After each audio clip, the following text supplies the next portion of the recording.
ಸ್ವಾಗತವನ್ನು ಕೊಡ್ತಾ ಏನು ಈ ದಿನ ನಾವು ಪತ್ರಿಕಾಗೋಷ್ಠಿ ಕರೆದಿರೋ ಉದ್ದೇಶ ಏನು ನಮ್ಮ ಹಿರಿಯರಾದಂತಹ ವಾರ್ಲಪಲ್ಲಿ ಅಶ್ವಥ್ ರೆಡ್ಡಿ ಅಣ್ಣವರ ಬಗ್ಗೆ ಸಂದೇಶ್ ಮತ್ತು ಮುನ್ರಾಜು ಅನ್ನೋರು ಭೂಗಳ್ಳರು ಮತ್ತೆ ಭೂ ಸ್ವಾಧೀನ ಮಾಡಿಕೊಂಡು ದೌರ್ಜನ್ಯವೆಸಗಿರ್ತಾರೆ ಅಂತ ಹೇಳಿ ಒಂದು ಪತ್ರಿಕಾ ಹೇಳಿಕೆಯನ್ನು ಕೊಟ್ಟಿರ್ತಾರೆ ಮೀಡಿಯಾ ಮುಖಾಂತರ. ಅದರ ವಿರುದ್ಧ ಇವತ್ತು ನಾವು ಇಲ್ಲಿ ಸಾಮಾಜಿಕವಾಗಿ ಮತ್ತು ಸಾರ್ವಜನಿಕರೆಲ್ಲರೂ ಪಕ್ಷಾತೀತವಾಗಿ ಮತ್ತು ಜಾತ್ಯತೀತವಾಗಿ ಇವತ್ತು ಅದನ್ನು ಖಂಡಿಸಿ ಈ ಪತ್ರಿಕಾಗೋಷ್ಠಿಯನ್ನು ಉದ್ದೇಶಿಸಿ ಕರೆದಿದ್ದೇವೆ. ಏನು ನಮ್ಮ ಹಿರಿಯರಾದಂಥ ವಾರ್ಲಪಲ್ಲಿ ಅಶ್ವಥ್ ರೆಡ್ಡಿ ಅಣ್ಣವರನ್ನು ಭೂಗಳ್ಳರು ಅಂತ ಬಿಂಬಿಸಿದರು ಸಂದೇಶ್ ಅವರು ಅಶ್ವಥ್ ರೆಡ್ಡಿ ಅಣ್ಣವರು ಎಂಥವರು ಅಂತ ಈ ತಾಲೂಕಿನೆಲ್ಲರಿಗೂ ಗೊತ್ತು. ಅವರು ರಾಜಕೀಯವಾಗಿ ಒಂದು ಪಕ್ಷದಲ್ಲಿ ಗುರುತಿಸ್ಕೊಂಡಿದ್ರು ಕೂಡ ಅವರು ಯಾವುದೇ ಪಾರ್ಟಿ ಅಂದಿರ ಜಾತ್ಯತೀತವಾಗಿ ಪಕ್ಷಾತೀತವಾಗಿ ಅವರೆಲ್ಲ ಕೆಲಸಗಳು ಮಾಡಿಕೊಂಡು ಈ ಮೃದು ಸ್ವಭಾವದಿಂದ ಈ ತಾಲೂಕಿನಲ್ಲಿ ಬಾಳ್ತಾ ಇರುವಂಥವ್ರು. ಅಂಥವರನ್ನು ನೀವು ಭೂಗಳ್ಳರು ಅಲ್ಲಿ ಜಮೀನಲ್ಲಿ ಹೊಡೆದು ಜಮೀನು ಕಿತ್ಕೊಂಡಿದ್ದಾರೆ ಅಂತ ಇಲ್ಲಿಸಲ್ಲದನ್ನು ಸತ್ಯಾಸತ್ಯತೆ ತಿಳಿದೆ ನೀವು ಸುಖ ಸುಮ್ಮನೆ ಬಂದು ಇಲ್ಲಿ ಅವರ ಮೇಲೆ ನೀವು ಈ ಥರ ಮಾಡೋದು ಸರಿಯಿಲ್ಲ ಅಂತ ನಾವು ಒಂದು ಹೇಳ್ತೀವಿ. ಮತ್ತು ನೀವು ಸಾಮಾಜಿಕ ಜಾಲತಾಣಗಳಲ್ಲಿ ನೀವು ಆ ಹೋರಾಟ ಈ ಹೋರಾಟ ಅಂತೇಳಿ ನೋಡ್ತಾ ಇರ್ತೀನಿ ನಾನು. ಅದನ್ನೆಲ್ಲ ನಾವು ನಿಜ ಅಂದ್ಕೊಂಡಿದ್ವಿ. ಇವರೆಲ್ಲ ಸಾಮಾಜಿಕ ಜಾಲತಾಣದಲ್ಲಿ ಹೋರಾಟಗಳು ನಿಜ ಅಂದ್ಕೊಂಡಿದ್ವಿ. ಇವಾಗ ನೋಡಿದ್ರೆ ಅದೆಲ್ಲ ಸುಳ್ಳು ಅಂತ ನಮ್ಗೆ ಅನಿಸ್ತಾ ಇದೆ. ಯಾಕೆ ಇದನ್ನು ಸುಳ್ಳು ಅಂತ ನಮ್ಗೆ ಅನಿಸ್ತಾ ಇದೆ ಅಂದರೆ ಅಶ್ವಥ್ ರೆಡ್ಡಿ ಅಣ್ಣ ಅವರು ಯಾವ ರೀತಿ ಜಮೀನು ಬಂದಿದೆ ಅಂತ ಅವ್ರು ಹೇಳ್ತಾರೆ. ನನ್ನ ಮಗಳ ಯಾವ ಥರ ಇದೆ ಅದು ಅವರು ಸತ್ಯನ ಎಲ್ಲ ಅಂತೇಳಿ. ನೀವು ಏಕಾಏಕಿ ಏನು ಗೊತ್ತಿಲ್ದಿರ ಭೂಗಳ್ಳರು ಅನ್ನೋದಕ್ಕೆ ನೀವ್ಯಾರು?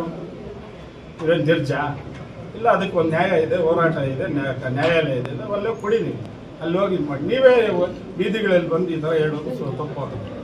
ಮತ್ತು ಇನ್ನೊಂದು ಮುದ್ಲಳ್ಳಿ ಅಂತ ಮೊನ್ನೆ ಅದೇ ದಿವಸ ಮುದ್ಲಳ್ಳಿಯಲ್ಲಿ ಹೋಗ್ತೀರಾ, ಸರ್ವೆ ನಂಬರ್ 169, ಅದು OS ನಂಬರ್ 25, 2020, ಒಂದೇ ಜನಾಂಗಕ್ಕೆ ಸೇರಿದವರು. ಮಾರಪ್ಪ, ರಾಮಪ್ಪ, ಕಲ್ಯಾಣ್ ಕುಮಾರು, ನಾಗಮಣಿ ಅಂತ 4 ಜನ ಆಗ್ತಾರೆ. ಯಾರು ಹೇಳಿ? ನಾರಪ್ಪ, ಅಂಜಪ್ಪ, ತಿಮ್ಮಮ್ಮ ಅಂತ. ಇವ್ರ ಮೇಲೆ ಅದು ವಯಸ್ಸು ನಡೀತಾ ಇದೆ, ಈಗ ಪ್ರೆಸೆಂಟ್ ನಡೀತಾ ಇದೆ ಕೋರ್ಟಲ್ಲಿ. ನೀವು ಪ್ರೆಸೆಂಟ್ ನಡೀತಾ ಇರೋ ಕೇಸು ನಡೀತಾ ಇದ್ರು ಕೂಡ ಆ ಜಮೀನಲ್ಲಿ ಹೋಗಿ ಬೋರ್ಡ್ ಹಾಕ್ತೀರ. ನಿಮ್ಮ ಬೋರ್ಡ್ ಹಾಕಿ ದೌರ್ಜನ್ಯವಾಗಿ ಬೋರ್ಡ್ ಹಾಕಿ ಬರ್ತೀರ. ಯಾಕೆ ನೀವು ಅಷ್ಟು ಮಾತ್ರ ನಿಮ್ಗೆ ಅರಿವಿಲ್ವಾ? ಕಾನೂನು ಅರಿವಿಲ್ವಾ? ಒಂದು ಕೋರ್ಟಲ್ಲಿ ನಡೀತಾ ಇರೋ ಕೇಸನ್ನು ವಿಚಾರಣೆ ನಡೀತಾ ಇರೋ ಇದರಲ್ಲಿ ನೀವು ಹೆಂಗೋಗಿ ಬೋರ್ಡ್ ಹಾಕ್ತೀರಾ? ಅದರಿಂದ ನಾವು ಇದರಿಂದ ಒಂದು ಎಚ್ಚರಿಕೆಯನ್ನು ಕೊಡ್ತಾ ಇದ್ದೀವಿ. ನೀವು ಯಾರೇ ಆಗಲಿ ಸಾಮಾಜಿಕವಾಗಿ ಒಂದು ವಿಷಯ ಅಂತೂ ಹೇಳ್ತೀನಿ, ಸಂಘಟನೆಯವರಾದರೂ ಆಗಲಿ ಸಮಾಜಿಕರಾದರೂ ಆಗಲಿ ಅನ್ಯಾಯ ವಿರುದ್ಧ ಭೂಗಳ್ಳರ ವಿರುದ್ಧ ಹೋರಾಟ ನಮ್ದೇನು ಅದರಲ್ಲಿ ನಮ್ಮದು ಅದಕ್ಕೆ ಸಹಮತ ಇರುತ್ತೆ. ನಮ್ಮ ಇದರಿಂದ ಅದಕ್ಕೆ ಸಹಮತ ಇರುತ್ತೆ. ಯಾರೇ ನೀವು ಈ ಥರ ದೌರ್ಜನ್ಯವಾಗಿ ಇಲ್ಲಿಸಲ್ಲದೆಲ್ಲ ಇದು ಮಾಡ್ತಾ ಇದ್ದರೆ ನಾವು ಅದನ್ನು ಖಂಡಿಸ್ತೀವಿ. ಮುಂದಿನ ದಿನಗಳಲ್ಲಿ ನಿಮ್ಮ ವಿರುದ್ಧ ನಾವು ಹೋರಾಟವನ್ನು ಮಾಡ್ತೀವಿ. ಮತ್ತು ಇವ್ರ ಮೇಲೆ FIR ಆಗಬೇಕು ಅಂತ ಈಗ ನಾವು ಕಂಪ್ಲೇಂಟ್ ಕೊಡ್ತಾ ಇದ್ದೀವಿ. ಇವ್ರ ವಿರುದ್ಧ ಕಾನೂನುವಾಗಿ FIR ಆಗಬೇಕು. ಇವ್ರು ಇದೇ ರೀತಿ ಮುಂದುವರಿಸಿದ್ರೆ ನಾವು ಕಾನೂನು ರೀತಿ ಇವ್ರ ಮುಂದೆ ಕರ್ನಾಟಕ ಕೆಂಪೇಗೌಡ ಒಕ್ಕಲಿಗರ ಸಂಘದಿಂದ ನಾವು ಇದ್ರ ಬಗ್ಗೆ ಮುಂದಿನ ದಿನಗಳಲ್ಲಿ ಕಾನೂನು ರೀತಿ ಹೋರಾಟವನ್ನು ಮಾಡ್ತೀವಿ. 2 ಗೋಲ್ಡಹಳ್ಳಿ ಗ್ರಾಮ, ಮುಂಗಾನಹಳ್ಳಿ ಹೋಗಿ ಚಿಂತಾಮಣಿ ತಾಲೂಕು. ಮೊನ್ನೆ ಈ ಇಶ್ಯೂ ಬಗ್ಗೆ ಪತ್ರಿಕಾಗೋಷ್ಠಿ ನಡೆಸಿ ನಮ್ಮ ಕುಟುಂಬದ ವಿರುದ್ಧ ಆರೋಪಗಳನ್ನು ಮಾಡಿರ್ತಾರೆ. ಆ ಆರೋಪಗಳಿಗೆ ಪ್ರತ್ಯುತ್ತರವಾಗಿ ನಾನು ಈ ದಿವಸ ತಮ್ಮ ಮೂಲಕ ಈ ಸರ್ವೆ ನಂಬರ್ 2, 5 ಎಕರೆ 10 ಗುಂಟೆ ಮೂಲತಃ ನಮ್ಮ ಕುಟುಂಬ ಅಂದರೆ ನಮ್ಮ ತಾತನ ತಾತ ಸುಬ್ಬರಾಯ ಅನ್ನೋರಿಗೆ ಮೂಲ ಟಿಪ್ಪಣಿ ಪುಸ್ತಕದ ಪ್ರಕಾರ ಸುಬ್ಬರಾಯ ಅಂತ ಕರ್ದಾದಾರ ಅಂತ ನಮೂದಾಗಿರುತ್ತದೆ.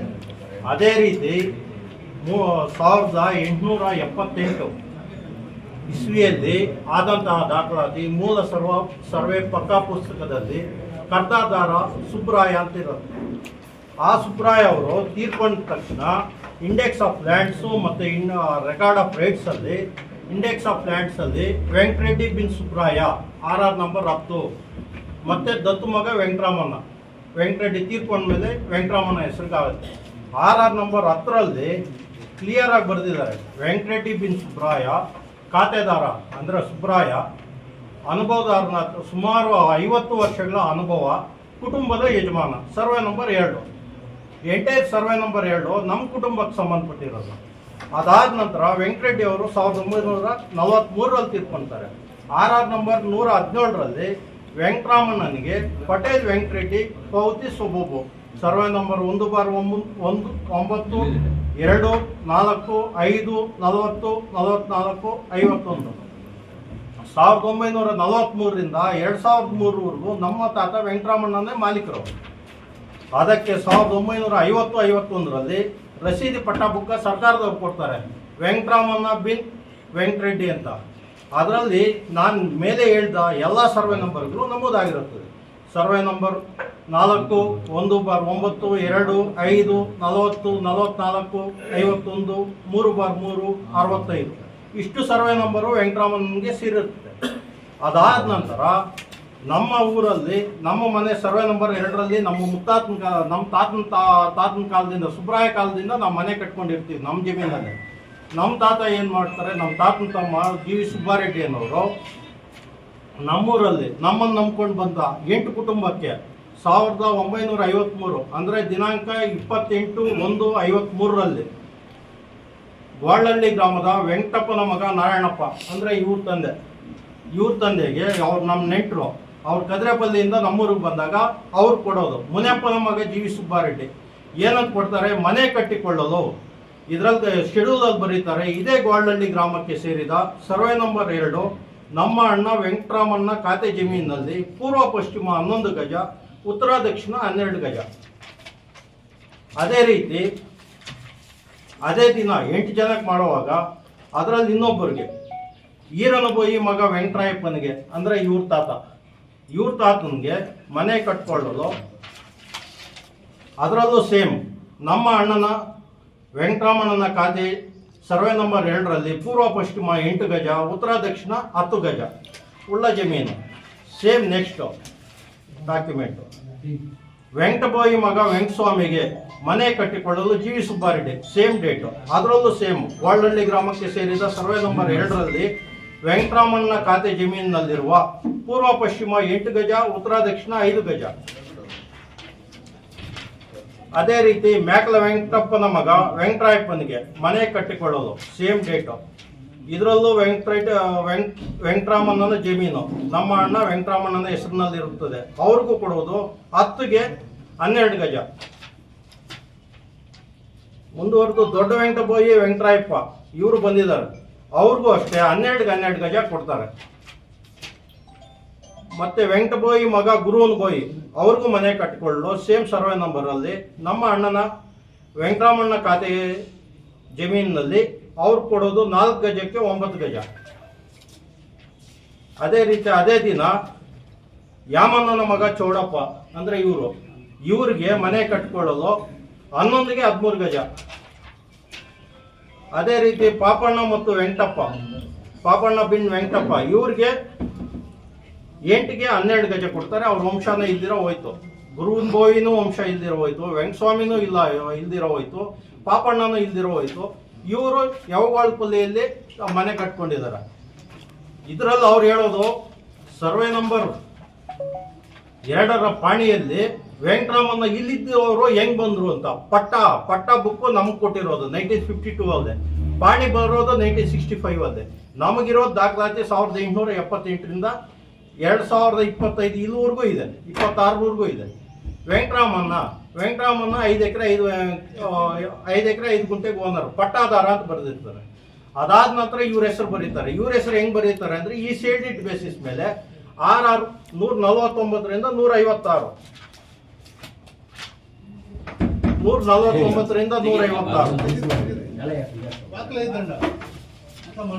RR ನಂಬರ್ 149ರಿಂದ 156 ಎಲ್ಲರ ಹೆಸರು ಬರೆಯುತ್ತೆ. ಹೆಂಗ್ ಬರುತ್ತೆ ಅವ್ರಿಗೆ ಸೋರ್ಸ್ RR ನಂಬರ್ ಎಂಟ್ರಿ ಆಗೋ ಕಾರಣ ಸೇಲ್ ಡೀಟ್ ಬರೀತಾರೆ. 8 ಸೇಲ್ ಡೀಟ್ ಬರೀತಾರೆ. 8 ಸೇಲ್ ಡೀಟ್ ಅದು ಕೊಟ್ಟಿರೋ ಜಾಗ 7020 ಅಡಿ ಅಂದ್ರೆ 6.5 ಗುಂಟೆಗಿಂತ ಕಮ್ಮಿ ಜಾಗ. ಅವ್ರು ಕೇಳ್ತಾ ಇರೋದು ಎಂಟೈರ್ ನಮ್ಮ ಜಮೀನಲ್ಲಿ ದಾಖಲಾತಿ ಸೃಷ್ಟಿ ಮಾಡ್ಕೊಂಡಿದ್ದಾರೆ.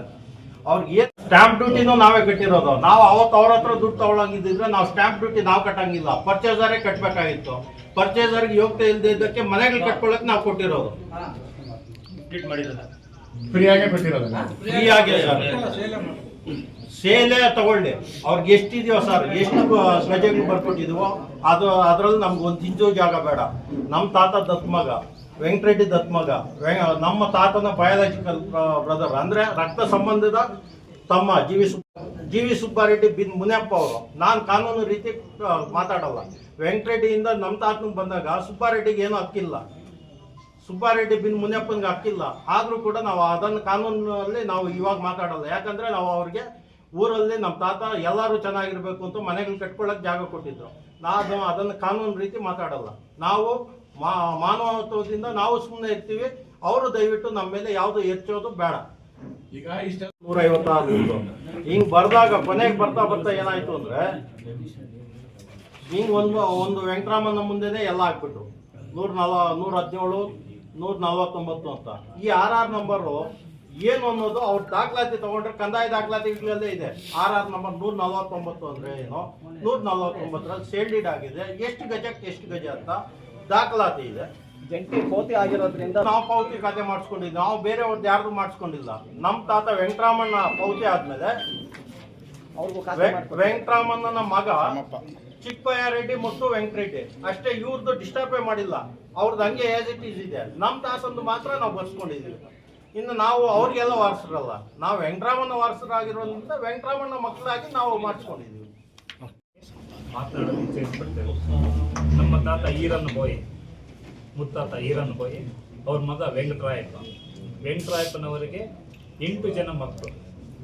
ಮೊದಲನೇದಾಗಿ ಪೆದ್ದೀರಪ್ಪ, ಚಿಕ್ಕೀರಪ್ಪ, ಕೃಷ್ಣಪ್ಪ, ಗಂಗ್ಲಪ್ಪ, ವೆಂಕಟೋನಪ್ಪ, ವೆಂಕಟೇಶಪ್ಪ ಮತ್ತು 2 ಹೆಣ್ಮಕ್ಳು, ವೆಂಕಟೋನಮ್ಮ, ಲಕ್ಷ್ಮೀದೇವಿ. 2 ಮಕ್ಕಳಿಗೆ ಇದೇ ಗ್ವಾಲ್ಹಳ್ಳಿ ಗ್ರಾಮದ ಮುನಿಯಪ್ಪ ಅವ್ರ ಮಗ ಜಿ ವಿ ಸುಬ್ಬಾರೆಡ್ಡಿನವರು ನಮಗೆ 8 ಗಜ ಅಂದರೆ 23 ಅಡಿ, 24 ಅಡಿ ಮತ್ತು 10 ಗಜ ಅಂದರೆ 30 ಅಡಿ ನಮಗೆ ಕೊಟ್ಟಿರೋರು. ನಮ್ಮ ತಾತನಿಗೆ ವೆಂಕಟರಾಯಪ್ಪನವ್ರಿಗೆ ಕೊಟ್ಟಿದ್ಮೇಲೆ ನಮ್ಮ 6 ಜನ ಮಕ್ಕಳಿರೋದ್ರಿಂದ ಈಗ ಎಕ್ಸ್ಟೆಂಡ್ ಮಾಡ್ಕೊಂಡಿದ್ದೀವಿ.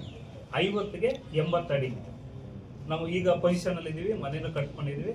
ಯಾವುದೇ ರೀತಿ ನಮ್ಮ ಜಮೀನ ಅವರು ಭೂ ಕಬಲಿಕೆ ಮಾಡಿಲ್ಲ. ಅವ್ರ ಜಮೀನ ನಾವು ಅಕ್ವೈರ್ ಮಾಡಿಕೊಂಡು ಮನೆ ಕಟ್ಕೊಂಡಿದ್ದೀವಿ. ನಮ್ಗೆ ಕೊಟ್ಟಿರೋದು 23 ಅಡಿ, 24 ಅಡಿ, 30 ಅಡಿ. ಈಗ ನಾವು 50ಗೆ 80 ಅಡಿ ನಾವು ಮನೆ ಕಟ್ಕೊಂಡಿದ್ದೀವಿ. ಇದನ್ನು ಸೇರಿ ಆಗಿರೋದ್ರಿಂದ ಇದೇ ಪಕ್ಕದ ಊರು, ಬೇರೆ ಊರು ಮುನ್ರಾಜ್ ಅನ್ನೋರು ಮಾಡುವ ಬಗ್ಗೆ ನೋಡಿ ಕರೆಕ್ಟ್ ಆಗಿದೆ. ಇಲ್ಲಿ ತಾಲೂಕು ಆಫೀಸಲ್ಲಿ ಅಪ್ಲೈ ಮಾಡ್ತಾರೆ. ಇದು ಈರನ್ನ ಬೋಯಿ ಮಗ, ದಯವಿಟ್ಟು ತಾವು ನೋಡ್ಬೇಕು. ಈರನ್ನ ಬೋಯಿ ಮಗ ವೆಂಕಟರಾಯಪ್ಪನವರಿಗೆ 24 ಅಡಿ 30 ಅಡಿ ಕೊಟ್ಟಿರೋರು. ಇವರು ಈ ಖಾತನ್ನ ರದ್ದು ಮಾಡುವ ಬಗ್ಗೆ ಹಾಕಿರ್ತಾರೆ ಇದೇ ತಾಲೂಕು ಆಫೀಸಲ್ಲಿ. ಅದರಿಂದ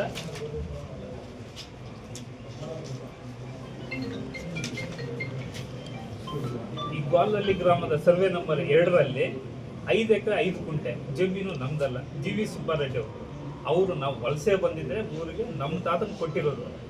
ಒಂದು ಸೈಟ್ ಥರ ಕಟ್ಕೋಬೇಕಂದ್ರೆ ಅವಾಗ 2 ಇದ್ರು. ಈಗ 8 ಜನ ಇದ್ದೀವಿ. ಅದಕ್ಕೋಸ್ಕರ ಕಟ್ಟಿದರೆ ನಾವು ಎಕ್ಸ್ಟೆಂಡು ಮಾಡ್ಕೊಂಡಿದ್ದೇವೆ. ಈಗ ಮೇಲಿನ ಜಂಟಿ ಇದರಲ್ಲಿ ನಮಗೂ ಸ್ವಲ್ಪ ಇದೆ, ಅಂದರೆ ಪೂರ ಜಮೀನಲ್ಲ, ಇದರಲ್ಲಿ ನಮಗೂ ಸ್ವಲ್ಪ ಇದೆ. ಇದೇ ಆಸ್ಪತ್ರೆ ಅನ್ನೋರು ನಮ್ಗೆ ಡಾಕ್ಯುಮೆಂಟ್ಸ್ ಕೊಟ್ಟಿದ್ದಾರೆ. ನೋಡಪ್ಪ ನಿಮ್ಮ ಜಮೀನು ಇದೆ, ಯಾವ ಈರನ್ ಬೋಯಿ ಅಂತಂದ್ಬಿಟ್ಟು ಎಲ್ಲರೂ ಇದ್ರೆ ಈರನ್ ಬೋಯಿ ಅಂತ ಬಂದ್ಬಿಟ್ಟು ನಮ್ಮ ತಾತ ಈರನ್ ಬೋಯಿ ವೆಂಕಟರಾಯಪ್ಪ ನಮ್ಮ ಜಮೀನು ಖಾತೆ ರದ್ದು ಮಾಡೋದ್ರ ಬಗ್ಗೆ ಇಲ್ಲಿ ಕೊಟ್ಟಿದ್ದಾರೆ. ಇದೇ ತಾಲೂಕು ಆಫೀಸಲ್ಲಿ ಮುನ್ರಾಜ್ ಅನ್ನೋರು ಕೊಟ್ಟಿದ್ದಾರೆ. ಇದರ ಬಗ್ಗೆ ಕಾನೂನು ವಿರುದ್ಧ ಕ್ರಮ ಕೈಗೊಂತಾರೆ. ನಾವು ಯಾವುದೇ ರೀತಿ ನಮ್ಮ ಜಮೀನ ಅವ್ರು ಭೂ ಕಬಲಿಕೆ ಮಾಡಿಲ್ಲ. ಈಗೂ ನಾವು ಊರಲ್ಲಿ ಯಾವುದೇ ಜಾತಿ ಭೇದ ಭಾವನೆ ಇಲ್ಲ. ನಾವು ಈಗಲೂ ಅಣ್ಣ ತಮ್ಮಂದಿರ ಥರನೇ ಇದ್ದೀವಿ. ನಿಮ್ಮ ತಾತನ ಹೆಸರು ದುರ್ಬಳಕೆ ಮಾಡಿಕೊಂಡು ಅವ್ರು ಮಿಸ್ಯೂಸ್ ಮಾಡ್ಕೊಂಡು ಅವ್ರು ಕಬಲಿಕೆ ಮಾಡ್ತಾ ಇದ್ದಾರೆ. ನಮ್ಮ ಜಮೀನ ಕಬಲಿಕೆ ಮಾಡ್ತಿದ್ದಾರೆ. ಈ ಪೊಸಿಷನಲ್ಲಿ ನಾವೇ ಇದ್ದೀವಿ. ಮನೇನು ಕಟ್ಕೊಂಡಿದ್ದೀವಿ. ಸರ್ ರಾಜಣ್ಣ ಅಂತ ಸರ್, ನಾನು ವಕೀಲರು ಬೆಂಗಳೂರಲ್ಲಿ.